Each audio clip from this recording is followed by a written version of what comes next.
Gift পেলে কেনা খুশি হয়, তাই তো আজকে আমি খুবই এক্সাইটেড কারণ অনেকগুলো গিফট আসছে আমার জন্য। এই গিফটগুলো কে দিয়েছে জানেন? আমার একমাত্র দুলাভাই। সে কাতার থেকে এগুলো নিয়ে আসছে। চলুন একে একে দেখে নি কি কি গিফট আছে এই ব্যাগে। প্রথমে দেখি কি আছে। Wow, makeup brush.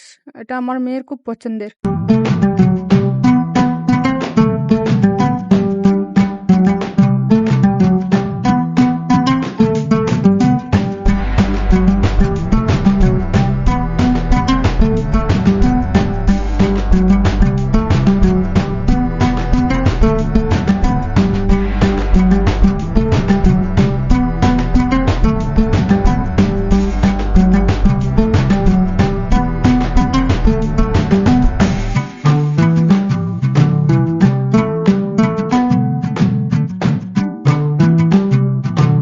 সবগুলো গিফটই আমার কাছে খুব ভালো লাগছে, তবে এই কম্বলটা একটু বেশি ভালো লাগছে। তোমাদের কাছে কেমন লাগছে বন্ধুরা? কমেন্ট করে জানিয়ে দিও। আজ এই পর্যন্ত, সবাই ভালো থেকো, সুস্থ থেকো, আল্লাহ হাফেজ।